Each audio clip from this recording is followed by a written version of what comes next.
జిల్లాలోని ఆ నియోజకవర్గంలో టీడీపీ ఎమ్మెల్యే వర్సెస్ మాజీ ఎమ్మెల్యే అన్నట్లుగా కొన్నేళ్లుగా సాగుతున్న వర్గపోరు ఇప్పుడు మరింత ముదిరిందట. ఎమ్మెల్యే లక్ష్యంగా యుద్ధం ప్రకటించారట ఆ మాజీ ఎమ్మెల్యే. గతంలో నియోజకవర్గంలోని ఇసుక ర్యాంపులపై ఫోకస్ పెట్టిన ఆయన ఇప్పుడు పంచాయతీరాజ్ పనులపై దృష్టి పెట్టారని టాక్. సమాచార హక్కు చట్టాన్ని ఉపయోగించి అసలు విషయాన్ని రాబట్టి ఎమ్మెల్యేపై సమరమే అంటూ విరుచుకుపడుతున్నట్లు సమాచారం. ఇంతకీ ఎవరా మాజీ ఎమ్మెల్యే? ఆయనకి తాజా ఎమ్మెల్యేతో ఉన్న పంచాయతీ ఏంటి?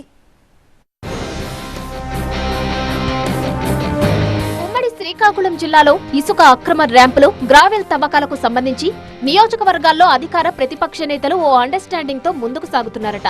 అధికార పార్టీ నేతలకు 70 నుంచి 80% వాటా వస్తే ప్రతిపక్ష నేతలకు 30 నుంచి 20% ఇస్తున్నారనే ఆరోపణలు గుప్పమంటున్నాయి. అందుకే ఉమ్మడి జిల్లాలోని కొన్ని చోట్ల అక్రమ ఇసుక రవాణా 16వ నెంబర్ జాతీయ రహదారి గుండా రాజమార్గంలో సాగిపోతుందని టాక్. పర్వత శిఖరాలను తలపించేలా ఇసుక ఓవర్లోడ్ తో లారీలు తరలి వెళ్తున్నా అడ్డుకునే అధికారే కనిపించడం లేదంటున్నారు. అయితే పాతపట్నం నియోజకవర్గంలో మాత్రం నేతల మధ్య నో అండర్స్టాండింగ్ అంటున్నారు. స్వపక్షం విపక్షం రెండు అధికార టీడీపీలోనే ఉన్నాయంటున్నారు. వాస్తవానికి ప్రతిపక్షం కన్నా స్వపక్షంలోనే విపక్షమే రెండాకులు ఎక్కువగా పనిచేస్తుందట. నియోజకవర్గ ఎమ్మెల్యే మామిడి గోవిందరావుకు మాజీ ఎమ్మెల్యే కలమట వెంకటరమణమూర్తికి మధ్య ఉన్న వైరం బహిరంగ రహస్యమే అంటారు.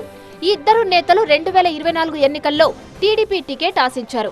అయితే సీనియర్ నాయకుడు, మాజీ ఎమ్మెల్యే, నియోజకవర్గ టీడీపీ ఇన్ఛార్జిగా ఉన్న కలమటను కాదని కొత్తగా ఎంట్రీ ఇచ్చిన మామిడి గోవిందరావు అలియాస్ ఎంజీఆర్ కు టీడీపీ అధిష్టానం టికెట్ ఇచ్చింది. దానిపై కలమట భగ్గుమంటే ఆయనను ఎలాగోలా కూల్ చేసింది అధిష్టానం. ఎన్నికల్లో ఎంజీఆర్ గెలుపొందాక ఇద్దరి మధ్య వర్గపోరు ఓ రేంజ్కు చేరిందట. ఇన్నాళ్లు చాప కింద నీరులా సాగిన వైరం ఇప్పుడు బహిర్గతమైందంటున్నారు. ఒడిశా సరిహద్దులో ఉన్న పాతపట్నం నియోజకవర్గంలో ఎవరు అధికారంలో ఉన్నా వంశధార ఇసుక వాళ్లకు కాసులు కురిపిస్తుందనేది లోకల్ పొలిటికల్ సామెత. ఇక కూటమి అధికారంలోకి రాగానే ఇసుక ర్యాంపులపై ఫోకస్ పెట్టారు కలమట. నేరుగా అక్రమ ర్యాంపుల్లోకి వెళ్లి అక్కడి నుంచే అధికారులకు సమాచారం ఇచ్చి రచ్చ చేశారు. ఒడిశా ప్రభుత్వం పేరుతో ఉన్న నకిలీ బిల్లులను కూడా పట్టుకుని అధికారులకు అప్పచెప్పారు.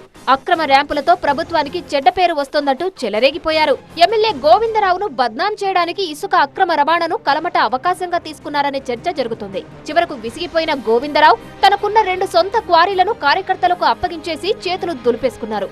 దీంతో ఇసుకపై పంచాయతీకి కొంతవరకు చెక్ పడింది. ఆ తర్వాత రెండు వర్గాలు కొన్నాళ్లు సైలెంట్ అయ్యాయి. అయితే లేటెస్ట్ గా పంచాయతీరాజ్ శాఖలో జరుగుతున్న పనులపై కలమట ఫోకస్ పెట్టారని సమాచారం. ఆయన ఈ మధ్య వరుస పర్యటనలు చేస్తూ రోడ్డు పనులను పరిశీలిస్తున్నారు. పలు గ్రామాలను కలుపుతూ వేస్తున్న బీటీ రోడ్ల నిర్మాణ పనులను స్థానిక నేతలు ప్రజలతో కలిసి పరిశీలించారు. కొన్ని చోట్ల రహదారి పనులకు శంకుస్థాపన చేసి నెలలు గడుస్తున్నా పనులు ప్రారంభం కాకపోవడం, కొన్ని చోట్ల నాణ్యతా లోపాలు ఉన్నాయంటూ కలమట ఫైర్ అవుతున్నారు. నాణ్యత, ఇతర సాంకేతిక లోపాలను చూపుతూ అధికారులపై విరుచుకుపడుతున్నారు. అంతటితో ఆగకుండా ఆయన ఏకంగా సమాచార హక్కు చట్టాన్నే ప్రయోగించారు. 2024లో కూటమి సర్కారు ఏర్పడ్డ దగ్గర నుంచి ఇప్పటి వరకు రోడ్ల నిర్మాణానికి సంబంధించిన సమాచారం తీసుకొని మరీ సమరమే అంటున్నారు. అయితే ఇదంతా ఎమ్మెల్యే ఎంజీఆర్ టార్గెట్ గా కలమట చేస్తున్నారన్న ఆరోపణలు సొంత పార్టీ నేతల నుంచే వినిపిస్తున్నాయి. ఎమ్మెల్యే, మాజీ ఎమ్మెల్యేల మధ్య వార్ అధికారులకు, కాంట్రాక్టర్లకు తలనొప్పిగా మారిందంటున్నారు. ఈ ఇద్దరి మధ్య రచ్చ ఇంకా ఎటు దారి తీస్తుందోనని టీడీపీ వర్గాలు హడలిపోతున్నాయి.